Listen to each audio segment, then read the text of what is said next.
Hi everyone, ನಾನು ನಿಮ್ಮ ಸಂದರ್ಶಿನಿ ಸ್ವಾಮಿ. ಬಯಸದೇ ಬಂದೆ ಕಥೆಯ ಮುಂದುವರಿದ ಭಾಗ.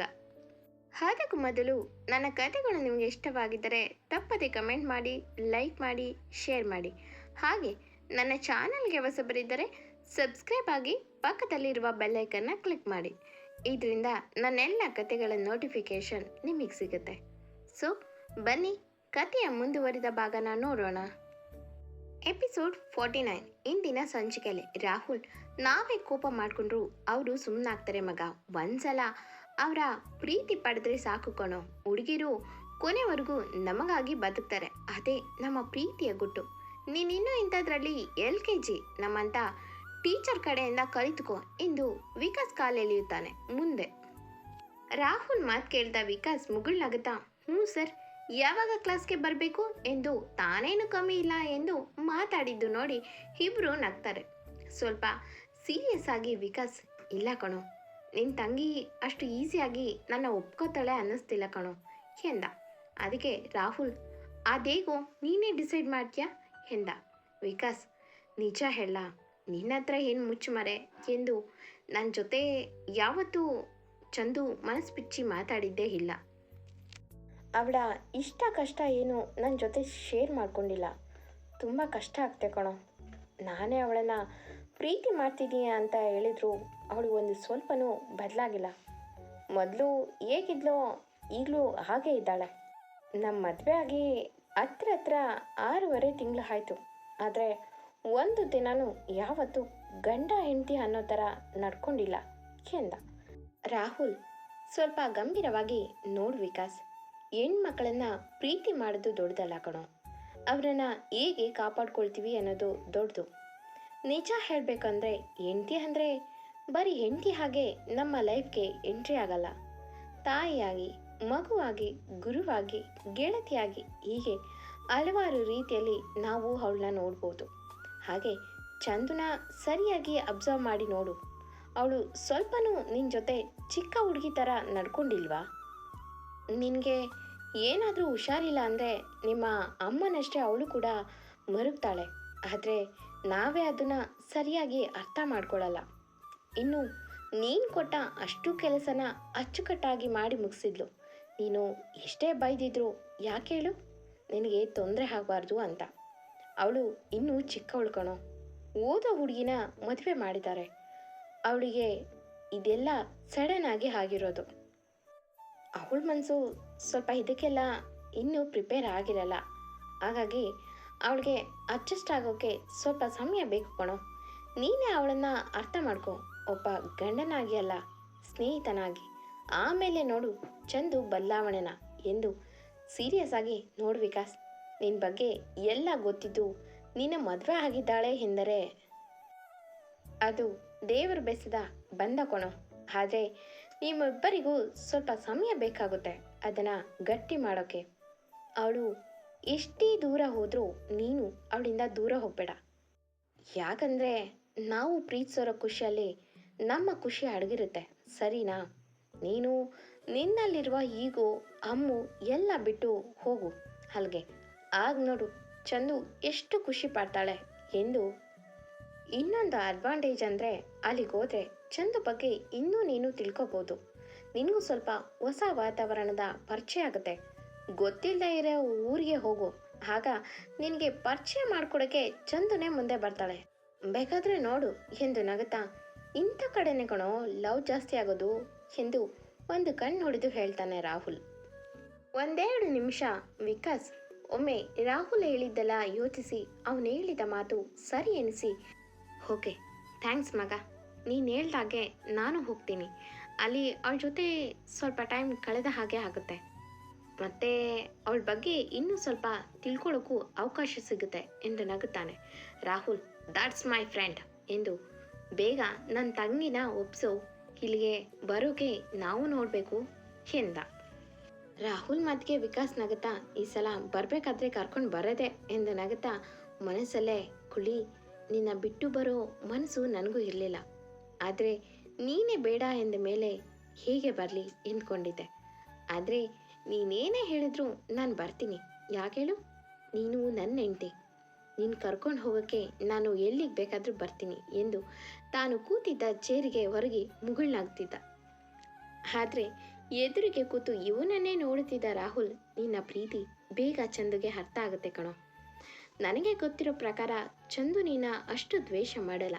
ಆಲ್ ದ ಬೆಸ್ಟ್ ಮಗ ಎಂದು ಹೇಳಿ ಅಲ್ಲಿಂದ ಎದ್ದು ಹೊರಡ್ತಾನೆ. ವಿಕಾಸ್ ನಗುತ್ತಾ ಅವನನ್ನು ಕಳಿಸಿ ತನ್ನ ಫೋನ್ ತೆಗೆದು ಚಂದು ಫೋಟೋ ನೋಡ್ತಾ, ಒಮ್ಮೊಮ್ಮೆ ಅನಿಸುತ್ತೆ ಕಣೆ, ನೀನೇ ನನ್ನ ಹತ್ರ ಬರೋವರೆಗೂ ನಾನು ಕೂಡ ಅಷ್ಟೇ ಸ್ಟ್ರಿಕ್ಟ್ ಆಗಿರಬೇಕು ಎಂದು. ಆದರೆ ಏನು ಮಾಡಲಿ ದೇವ್ರಾಣೆ, ನಿನ್ನ ಬಿಟ್ಟಿರೋಕೆ ಆಗಲ್ಲ. ಅದೇನೋ ನಿನ್ನ ನೋಡಿದ್ರೆ ಮತ್ತೆ ಈ ಕೋತಿ ಬುದ್ಧಿ ಬಂದೇ ಬಿಡುತ್ತೆ.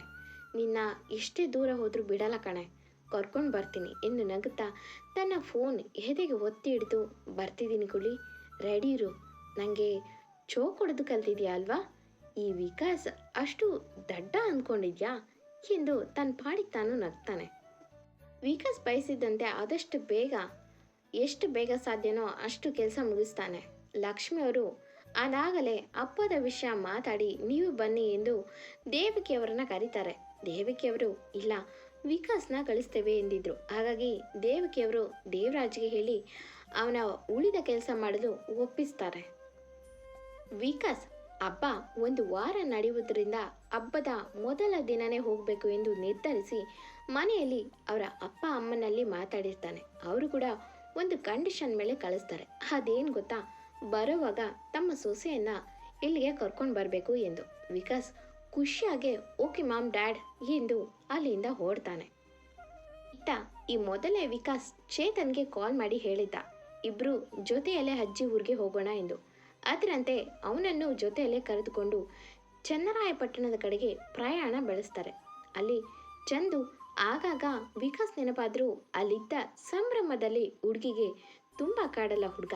ಚಂದುಗೆ ಗೊತ್ತಿಲ್ಲದೆ ವಿಕಾಸ್ ಮಧ್ಯಾಹ್ನದ ಊಟದ ಸಮಯಕ್ಕೆ ಹಾಜರಿರ್ತಾನೆ. ಅಲ್ಲಿಗೆ ದೂರದಲ್ಲಿ ಚಂದು ಅಲ್ಲಿದ್ದ ಚಿಕ್ಕ ಮಕ್ಕಳ ಜೊತೆ ತಾನು ಬಲೂನ್ ಬಾಲ್ ಹಿಡಿದು ಆಡುತ್ತಿದ್ದ ಹುಡುಗಿನ ಕಾರಿಳಿದು ಬಂದು ನೋಡ್ದ ವಿಕಾಸ್ಗೆ.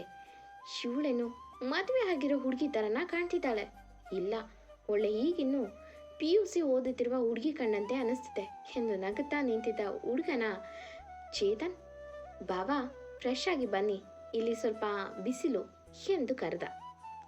ವಿಕಾಸ್ ನಗುತ್ತಾ ಅಲ್ಲಿದ್ದ ಅಜ್ಜಿಯನ್ನು ಮಾತಾಡಿಸಿ ಲಕ್ಷ್ಮಿಯವರಿಗೆ ಒಂದು ಬ್ಯಾಗ್ ಕೊಟ್ಟು ಅದರಲ್ಲಿ ಅಜ್ಜಿಗೆ ಇಷ್ಟದ ಎಲೆ ಅಡಿಕೆ ಜೊತೆಗೆ ಹೂವು ಹಣ್ಣು ಹೀಗೆ ತಂದಿದ್ದ. ಆದರೆ ಚಂದುಗೋಸ್ಕರ ಅಂತ ಅವಳಿಗಿಷ್ಟದ ಐಸ್ ಕ್ರೀಮ್ ಕೂಡ ತಂದಿದ್ದ. ಅದನ್ನು ನೋಡಿದ ಲಕ್ಷ್ಮಿಯವ್ರಿಗೆ ಮನಸ್ಸಲ್ಲೇ ತನ್ನ ಗಂಡನ ನೆನಪು ಬಂದಿತ್ತು.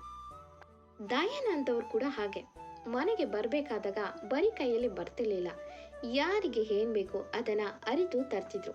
ಲಕ್ಷ್ಮಿಯವರು ತವರು ಮನೆಯಲ್ಲಿ ಇದ್ರೆ ಅವ್ರಿಗಿಷ್ಟದ ಸ್ವೀಟು ಹೂವು ಎಲ್ಲ ತರ್ತಿದ್ರು.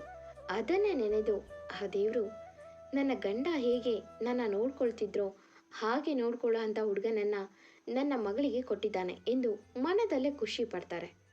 ಅಲ್ಲಿ ವಿಕಾಸ್ನ ನೋಡಿದ ಲಕ್ಷ್ಮಿ ತವರು ಮನೆಯವರು ತುಂಬು ಹೃದಯದಿಂದ ಆಧರಿಸಿ ಸತ್ಕರಿಸುತ್ತಾರೆ. ಅವನು ಅಷ್ಟೇ, ಎಷ್ಟೇ ಶ್ರೀಮಂತ ಹುಡುಗನಾಗಿದ್ದರೂ ಅವರಿಗೆ ತಕ್ಕ ರೀತಿಯಲ್ಲಿ ಕೂತು ಊಟ ಮಾಡೋದು ನೋಡಿ ನಿಜವಾಗ್ಲೂ ಒಳ್ಳೆ ಮನೆತನದ ಒಳ್ಳೆ ಹುಡುಗ ಎಂದು ಅಲ್ಲಿದ್ದವರೆಲ್ಲ ಮೆಚ್ಚಿಕೊಂಡ್ರು. ಎಷ್ಟೊತ್ತಾದರೂ ಆಟದಿಂದ ಬರೆದಿದ್ದ ಹುಡುಗಿಗೆ ಗೊತ್ತಿಲ್ಲ ತನಗಾಗಿ ತನ್ನ ಗಂಡ ಹುಡುಕಿ ಬಂದಿದ್ದಾನೆ ಎಂದು. ಇಲ್ಲಿ ವಿಕಾಸ್ ಒಬ್ಬನೇ ಕೂತಿದ್ದನ್ನು ನೋಡಿದ ಲಕ್ಷ್ಮಿಯವರು ಚಂದುನ ಕರೆಯಲು ಬೈಕೊಂಡು ಹೋಗುತ್ತಿದ್ದನ್ನು ನೋಡಿದ ವಿಕಾಸ್, ಅಮ್ಮ ಪರವಾಗಿಲ್ಲ ಬಿಡಿ, ಪಾಪ ತುಂಬ ಅಪರೂಪಕ್ಕೆ ಈ ಥರ ಖುಷಿಯಲ್ಲಿ ಸಮಯ ಕಳೆಯುತ್ತಿದ್ದಾಳೆ ಎಂದು ನಗುತ್ತಾ ತಾನೇ ಹೋಗ್ತೀನಿ ಎಂದು ಎದ್ದು ಹೋಗ್ತಾನೆ ಅಲ್ಲಿಗೆ. ಲಕ್ಷ್ಮಿಯವರು ಹಾಡುವ ಹುಡುಗಿನ ಈ ಹುಡುಗನಿಗೆ ಕೊಟ್ಟಂಗೆ ಆಯಿತು ಎಂದು ಅಲ್ಲಿಂದ ಹೋಗ್ತಾರೆ. ವಿಕಾಸ್ ದೂರದಲ್ಲಿ ಹಾಡ್ತಿದ್ದ ಹುಡುಗಿ ನೋಡಿ ಸುತ್ತ ಗ್ರೌಂಡ್ನಲ್ಲಿ ಯಾರೂ ಇಲ್ಲ ಚಿಕ್ಕ ಮಕ್ಕಳನ್ನು ಬಿಟ್ಟು ಎಂದು ನೋಡಿಕೊಂಡೇ ಹೋಗಿ ಅಲ್ಲಿ ಆಡುವ ಮಕ್ಕಳ ಬಾಲ್ ಇವನ ಕಡೆ ಬರುತ್ತೆ. ವಿಕಾಸ್ ಅದನ್ನು ಹಿಡಿದು can I join with you ಎಂದು ಕೇಳ್ತಾನೆ. ಚಂದು ಬೆನ್ನಿಂದ ನಿಂತು ಚಂದು ವಾಯ್ಸ್ ಬಂದ ಕಡೆ ಯಾರು ಎಂದು ತಿರುಗಿ ನೋಡಿದ ಹುಡುಗಿ ಮುಂದೆ ಮುದ್ದಾಗಿ ಪಂಚೆ ಹುಟ್ಟು ಪಕ್ಕ ಅಲ್ಲಿ ಸ್ಟೈಲ್ನಲ್ಲಿ ನಿಂತಿದ್ದ ವಿಕಾಸ್ನ ನೋಡಿ ಖುಷಿ ಜೊತೆಗೆ ನಗು ಕೂಡ ಬರುತ್ತೆ. ಅದನ್ನು ಕಂಟ್ರೋಲ್ ಮಾಡಲಾಗದೆ ಜೋರಾಗಿ ನಗುವ ಹುಡುಗಿ ನೋಡಿ ಬಾಲ್ ತಿರುಗಿಸುತ್ತಾ ವಿಕಾಸ್ ಚಂದು ಬಳಿ ಬಂದು ಮೆಲ್ಲಗೆ ಏನೇ ಕೊಳ್ಳಿ ಕನಸು ಅಂದ್ಕೊಂಡು ನಗ್ತಿದ್ಯಾ ಹೇಗೆ ಎಂದ. ಚಂದು, ಇಲ್ಲಪ್ಪ ಆಗೇನಿಲ್ಲ, ನಿಮ್ಮ ಗೆಟಪ್ ನೋಡಿ ನಗು ಬಂತು ಎಂದಳು. ಅವಳ ಮಾತು ಕೇಳಿದ ವಿಕಾಸ್ ತನ್ನನ್ನು ತಾನು ಒಮ್ಮೆ ನೋಡಿಕೊಂಡು, ಯಾಕಮ್ಮ ಅದೇನಾಗುತ್ತೆ ನನ್ನ ಗೆಟಪ್ಗೆ ಎಂದ ತನ್ನ ಸೊಂಟದ ಮೇಲೆ ಬಾಲಿಟ್ಕೊಂಡು. ಚಂದು, ಪ್ಯಾಟೆ ಹುಡುಗ ಹಳ್ಳಿಗೆ ಬಂದ ಅಂತ ಕೆಲವು ಶೋ ನಡೆಸ್ತಿದ್ರು ಅಲ್ವಾ, ಆಗ ಕೆಲವು ಟಾಸ್ಕ್ ಕೊಡೋರು, ಅದರಲ್ಲಿ ನಿಮ್ಮ ಥರ ಪಟಾಪಟಿ ಪಂಚೆ ಹೊಡೆದು ಕೂಡ ಎಂದು ನಗುತ್ತಿದ್ದ ಹುಡುಗಿ ನೋಡಿ, ಲೇ ಕುಳ್ಳಿ, ನಾವು ಪಾದರಸ ಇದ್ದಂಗೆ, ಎಲ್ಲಿಗೋದ್ರೂ ಅಲ್ಲಿಗೆ ಅಡ್ಜಸ್ಟ್ ಆಗ್ತೀವಿ ಗೊತ್ತಾ ಎಂದ ವಿಕಾಸ್. ಅವನ ಮಾತನ್ನು ಒಪ್ಪದ ಚಂದು ಮೇಲ್ದೊಟ್ಟಿ ಕೊಂಕಿಸುತ್ತಾ, ಹಾಗಾದ್ರೆ ಡೇಂಜರಪ್ಪ ಎಂದಳು. ವಿಕಾಸ್, ಅದ್ಯಾಕೆ ಕುಳ್ಳಿ ಎಂದ ಪಾಪದ ಮುಖ ಮಾಡಿ. ಚಂದು, ಅಯ್ಯೋ ನಿಮಗೆ ಗೊತ್ತಿಲ್ವಾ, ಪಾದರಸನ ಮಿಸ್ಯೂಸ್ ಮಾಡೋದೇ ಜಾಸ್ತಿ, ಅದು ಅಷ್ಟೇ, ಸ್ವಲ್ಪ ಮಿಸ್ ಆದರೂ ಹೋಗೇನೆ ಎಂದಳು. ವಿಕಾಸ್, ಅಯ್ಯೋ ಇವಳಜ್ಜಿ ಅದೇನು ಮೀನಿಂಗ್ ಇಲ್ದಿರೋ ಮಾತುಗಳನ್ನು ಹಾಡ್ತಾಳೋ ಇವಳಿಗೆ ಗೊತ್ತು ಎಂದುಕೊಂಡು ತನ್ನ ಹಣೆ ತೀಡಿ ನಗುತ್ತಲೇ, ಲೇ ಮೀನಿಂಗ್ಲೆಸ್ ಸ್ಪೀಚ್ ಬಾಯಿಲೆ ಎಂದು, ಇಷ್ಟು ಬಿಸಿಲಿದೆ, ನೀನು ಹಾಡೋದಲ್ಲದೆ ಪಾಪ ಆ ಮಕ್ಕಳನ್ನು ಸೇರಿಸ್ಕೊಂಡು ಹಾಡ್ತಿದ್ಯಲ್ಲ ಸರಿನಾ, ಕೋತಿ ತಾನು ಹಾಳಾಗೋದು ಅಲ್ಲದೆ ಜೊತೆಲಿದ್ದವರನ್ನು ಹಾಳು ಮಾಡ್ತಿದ್ದಂತೆ ಎಂದು ಹುಬ್ಬು ಬೆಸೆದು ಕೋಪದ ರೀತಿಯಲ್ಲಿ ಹೇಳ್ತಾನೆ. ಅವನ ಮುಖ ನೋಡಿದ ಚಂದು, ಅಯ್ಯೋ ನೀವೊಬ್ರು ಬಾಕಿದ್ರಿ, ಬೆಳಿಗ್ಗೆಯಿಂದ ಯಾರಾದರೂ ಒಬ್ರು ಹೇಳೋದೇ ಆಯ್ತು ಎಂದು ಹುಬ್ಬೆಂದು ಕೋಪ ಬಂದವಳ ಥರ ಮುಖ ತಪ್ಪ ಮಾಡಿಕೊಂಡಿದ್ದು ನಿಂತ್ರೆ, ವಿಕಾಸ್ಗೆ ಅದೇನೋ ಚಿಕ್ಕ ಮಕ್ಕಳು ಹಾಡೋ ರೀತಿ ನೋಡಿ ನಗುತ್ತಾ, ಸರಿ ಬಾ, ಅದ್ಯಾಕೆ ಅಷ್ಟು ಕೋಪ, ಅದೇನು ಆಟ ಆಡ್ತೀಯೋ ಅದರಲ್ಲಿ ನನ್ನ ಜಾಯಿನ್ ಮಾಡಿಸ್ಕೊ ಸರಿನಾ ಎಂದ ನಗುತ್ತಾ. ಚಂದು ಅವನ ಮಾತಿಗೆ ಮುಸಿ ಮುಸಿ ನಗುತ್ತಾ, ವಜ್ರಮುನಿ ಇದೇ ನಿಮಗೆ ಎಂದು ಓಕೆ ಎಂದು ಮಕ್ಕಳ ಮುಂದೆ, ಇವಾಗ ಒಬ್ಬರು ಸ್ಪೆಷಲ್ ಪರ್ಸನ್ ಬಂದಿದ್ದಾರೆ, ಸೊ ಹಳೆ ಆಟ ಬೇಡ ಕಣ್ರೋ, ಹೊಸ ಆಟ ಆಡೋಣ ಎಂದು ಯೋಚಿಸಿ ಲಗೋರಿ ಆಡೋಣ ಎಂದಳು. ಅಲ್ಲಿದ್ದ ಮಕ್ಕಳೆಲ್ಲ ಓ ಎಂದು ಓಕೆ ಅಕ್ಕ ಎಂದರು ಖುಷಿಯಲ್ಲೇ. ವಿಕಾಸ್, ನನಗೆ ಗೊತ್ತಿರೋ ಹಾಗೆ ಲಗೋರಿ ಅಂದರೆ ಹೊಡಿತಾರೆ ಅಲ್ವಾ ಬಾಲ್ನಲ್ಲಿ, ಸೊ ಇವಳು ನನಗೆ ಹೊಡಿಯೋ ಸ್ಕೆಚ್ ಹಾಕಿದ್ದಾಳೆ ಎಂದುಕೊಂಡ ಚಂದು. ವಿಕಾಸ್ಗೆ ಈ ಆಟ ಗೊತ್ತಿಲ್ಲ ಬರಲ್ಲ ಎಂದು ಆಟ ಆಡೋಕ್ಕೆ ರೆಡಿಯಾಗಿರ್ತಾಳೆ. ಮೊದಲು ತಾನೇ ಹಾಡ್ತಾಳೆ. ಕೆಳಗೆ ಬಿದ್ದ ಕಲ್ಲನ್ನು ಜೋಡಿಸಲು ಮಕ್ಕಳು ವಿಕಾಸ್ಗೆ ಹೇಳ್ತಾರೆ. ಚಂದು ಬೇಕೆಂದೇ ವಿಕಾಸ್ಗೆ 2-3 ಬಾರಿಸ್ತಾಳೆ ಬಾಲಲ್ಲಿ. ಆಟವನ್ನು ಆಟವಾಗಿ ನೋಡಿ ಹುಡುಗ ಖುಷಿಯಲ್ಲಿ ಸುಮ್ಮನೆ ತನ್ನ ಆಟವನ್ನು ಸರಾಗವಾಗಿ ಮುಗಿಸಿ ನೆಕ್ಸ್ಟ್ ಸರದಿ ವಿಕಾಸ್ತು. ಅವನು ಚಂದುಗೆ ಬೇಕೆಂದೇ ಬಾಲ್ನಲ್ಲಿ ಹೊಡೆಯಲು ಕೈ ಎತ್ತಿದೆ ತಡ. ಚಂದು ವಿಕಾಸ್ಗೆ ಬೇಕೆಂದೇ ಕಣ್ಣು ಹೊಡೆದಿದ್ದು ನೋಡಿ ಹುಡುಗ ಠೋಸ್ ಎಂದು ಮೋಡಿಗೆ ಒಳಗಾದವನಂತೆ ಆಟದ ನಿಯಮನ ಮರೆತು ಸುಮ್ಮನೆ ಹಾಗೆ ನಿಂತ. ಅಲ್ಲಿದ್ದ ಮಕ್ಕಳು ಇವು ನಿಂತಿದ್ದು ನೋಡಿ ಬೈದು, ಹೋಗಿ ಅಣ್ಣ ಎಲ್ಲ ಹಾಳು ಮಾಡಿದ್ರಿ ಎಂದು ಕೋಪ ಮಾಡಿಕೊಂಡ್ರೆ, ಚಂದು ನಗುತ್ತಾ ನಿಂತಿದ್ದನ್ನು ನೋಡಿದ ವಿಕಾಸ್, ಸಾರಿ ಸರಿನಾ, ನಿಮಗೆಲ್ಲ ಐಸ್ ಕ್ರೀಮ್ ಕೊಡಿಸ್ತೀನಿ ಎಂದು ಮಕ್ಕಳ ಮನ ಒಲಿಸ್ತಾನೆ. ಚಂದು, ನನಗಿಲ್ವಾ ಎಂದಳು ಹತ್ರ ಬಂದು. ವಿಕಾಸ್ ಮೂತಿ ಸೋಟ ಮಾಡಿ, ಚೀಟ್ ಮಾಡಿ ಗೆದ್ದವ್ರಿಗೆ ಐಸ್ ಕ್ರೀಮ್ ಯಾಕೋ ಎಂದವನು ಬರೀ ಮಕ್ಕಳಿಗೆ ಮಾತ್ರ ಐಸ್ ಕ್ರೀಮ್ ಕೊಡಿಸ್ತಾನೆ. ಆದರೆ ಚಂದು ಆಗ ಕೊಡಿಸ್ತಾನೆ ಈಗ ಕೊಡಿಸ್ತಾನೆ ಎಂದು ಅಲ್ಲೇ ನಿಂತು ಕಾದು ಕಾದು ಸಾಕಾಗಿ ಕೋಪದಲ್ಲೇ ಮನೆಗೆ ಹೋಗ್ತಾಳೆ. ವಿಕಾಸ್ ಹಿಂದೆಯೇ ನಗುತ್ತಾ ಅವಳ ಹಿಂದೆ ಹೋಗ್ತಾನೆ. ಚಂದು ಮನೆಗೆ ಕೋಪದಲ್ಲೇ ಬಂದಿದ್ದ ನೋಡಿದ ಧನುಷ್, ಅಂದರೆ ಅವಳ ಮಾವನ ಮಗ, ಯಾಕೆ ಹಮ್ಮು ಎಂದ. ಚಂದು ಮುಖ ನೋಡಿ, ಚಂದು, ಧನು ನನಗೆ ಐಸ್ ಕ್ರೀಮ್ ಬೇಕು ಎಂದಳು. ಅವನು ಅಲ್ಲಿದ್ದ ಐಸ್ ಕ್ರೀಮ್ ಹುಡುಗನನ್ನು ಕೂಗಿ ಕರೆದ. ವಿಕಾಸ್ ಅಷ್ಟೊತ್ತಿಗೆ ಮನೆಯ ಬಳಿ ಬಂದಿದ್ದ. ಧನು ನೋಡಿ ಇವನು ಯಾರು ಎಂದು ನೋಡಿಕೊಂಡೆ ಮನೆಯ ಬಾಗಿಲಿಗೆ ಬಂದ. ಧನುಷ್ ಮದುವೆಯಲ್ಲಿ ನೋಡಿದ್ರಿಂದ ಹಾಯ್ ಎಂದು ವಿಕಾಸ್ಗೆ ಕೈ ಚಾಚಿ ಕೈ ಕುಲುಕಿ ತನ್ನ ಪರಿಚಯ ಮಾಡಿಕೊಂಡ. ಅಷ್ಟರೊಳಗೆ ಆ ಐಸ್ ಕ್ರೀಮ್ ಹುಡುಗ ಗಾಡಿ ತಗೊಂಡು ಅಲ್ಲಿಗೆ ಬಂದಿದ್ದ. ಅದನ್ನು ನೋಡಿದ ವಿಕಾಸ್ ಅಷ್ಟೊತ್ತಿಗೆ, ಧನುಷ್ ಚಂದು ಕಡೆ ತಿರುಗಿ, ಹೋಗು ಯಾವ್ದು ಬೇಕೋ ಅದನ್ನು ತಗೋ ಎಂದ. ವಿಕಾಸ್ ಚಂದು ಕಡೆ ನೋಡಿದ್ರೆ ಚಂದು ಮೂತಿ ಸೋಟ ಮಾಡಿ, ವಜ್ರಮಣಿ ನನಗೆ ಕೊಡ್ಸಲ್ವಾ, ಹೀಗಿದೆ ನಿಮಗೆ ಎಂದು, ಧನು ಬಾ ನೀನು ಎಂದು ಕರೆದ ಹುಡುಗಿ ನೋಡಿ ಧನುಷ್, ದೇವ್ರೆ ಏನಮ್ಮು ನೀನು ಇನ್ನ ಚಿಕ್ಕ ಹುಡುಗಿ ಥರ ಭಯ ಪಡ್ತೀಯಲ್ಲ ಎಂದು ಅವನ ಜೊತೆ ಕರೆದುಕೊಂಡು ಹೋಗ್ತಾನೆ.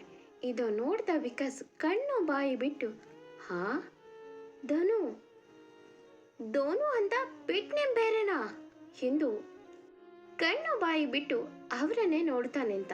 ಎಂದಿನಂತೆ ಕತೆ ಮುಂದುವರಿಯೋದು. ಈ ಕತೆ ನಿಮಗೆ ಇಷ್ಟವಾಗಿದ್ದರೆ ತಪ್ಪದೆ ಕಮೆಂಟ್ ಮಾಡಿ, ಲೈಕ್ ಮಾಡಿ. Thank you for watching.